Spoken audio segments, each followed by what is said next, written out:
বন্ধুরা কেমন আছেন সবাই? আরো একটি নতুন ভিডিওতে আপনাদের স্বাগত জানাচ্ছি। আজকের ভিডিওটি বিশ্বের সবচেয়ে মহান মিস্ত্রিদের নিয়ে বানানো হয়েছে। এই ভিডিওতে আপনাদের পৃথিবীর সব মহান মিস্ত্রি বা কারিগরদের এমন সব কার্যকলাপ দেখাবো যা দেখে আপনারা না হেসে থাকতেই পারবেন না। তো চলুন শুরু করা যাক। বন্ধুরা, আমাদের ঘরবাড়ি কিসের ওপর ভিত্তি করে দাঁড়িয়ে থাকে? স্বাভাবিকভাবেই উত্তর হবে কলমের ওপর, আর কলমের ভিতরে থাকে লোহার রড। কিন্তু এই পদ্ধতি অনেক পুরনো হয়ে গেছে। এখন পাতাঞ্জলি ঘর বানানো হচ্ছে। আপনারা নিজেরাই দেখুন।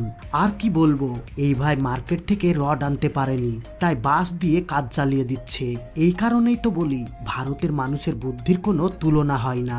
তবে একটা কথা কিন্তু বলতেই হবে, এই ঘরকে ঘর না বলে পাতাঞ্জলিটাই বলা উচিত, নয়তো ঘরকে অপমান করা হবে।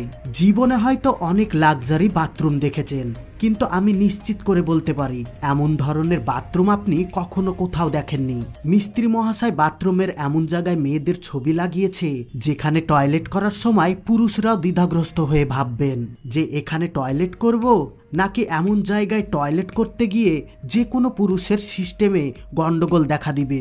আপনাকে যদি এমনটা টয়লেট পাঠানো হয় তাহলে আপনার অবস্থাটা কি হবে তা কমেন্ট করে আমাদেরকে অবশ্যই জানাবেন। এটা তো আমরা সবাই জানি যে ইঞ্জিন স্টার্ট করার জন্য হ্যান্ডেল ব্যবহার হয়, কিন্তু এই কারিগররা তো অন্য কিছু বানিয়ে ফেলেছে। আপনারা নিজেরাই দেখুন, কি দারুণ দৃশ্য। আমি তো এটা দেখে পাগল হয়ে গেলাম।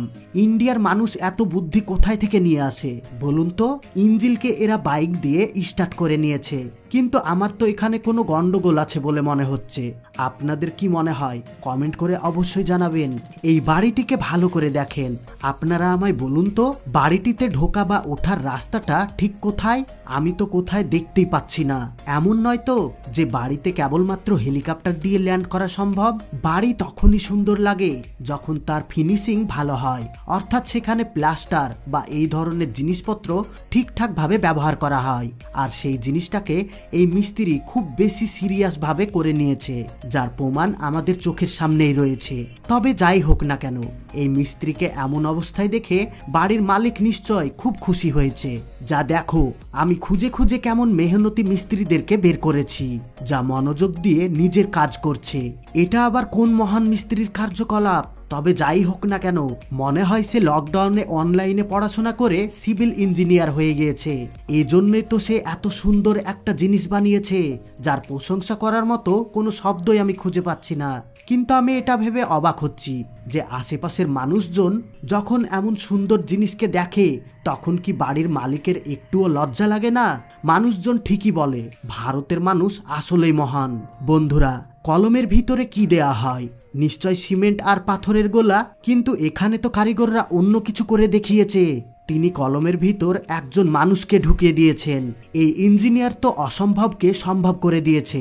এটা দেখে আমার তো মনে হচ্ছে এই পদ্ধতি অবলম্বন করলে বাড়ির ভিতর আরো মজবুত হয়। এই জন্যই তো এমন টেকনোলজি ব্যবহার করা হয়েছে। তো আপনাদের ওখানেও কি এই ধরনের পদ্ধতি ব্যবহার করা হয়? কমেন্ট করে অবশ্যই জানাবেন। এই মিস্ত্রির কারিগরের দক্ষতা দেখে মনে হচ্ছে বাড়িতে নিশ্চয় বউয়ের সঙ্গে ঝগড়া করে এসেছে।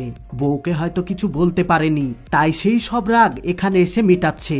সেজন্যে হয়তো সে টাইলসটাকে উল্টো করে কেটে ফেলেছে। এখন আপনি কি করবেন? আমার তো দেখে মনে হচ্ছে উল্টো করেই হয়তো বসিয়ে দেবে, আর বাড়ির মালিককে গিয়ে হয়তো বলবে, দেখুন আমি এখানে কত সুন্দর ডিজাইন বানিয়েছি। ভিডিওটি আপনাদের কেমন লেগেছে সেটা কমেন্ট করে আমাদের অবশ্যই জানাবেন। আর যদি এইরকম ইন্টারেস্টিং মজাদার ভিডিও প্রতিনিয়ত দেখতে চান তাহলে আমাদের চ্যানেলটিকে সাবস্ক্রাইব করে পাশে থাকা বেল আইকনটি অন করে দিবেন। আর ভিডিওটি বন্ধু এবং ফ্যামিলির সঙ্গে শেয়ার করতে ভুলবেন না। আজকের মতো এখানেই শেষ করলাম।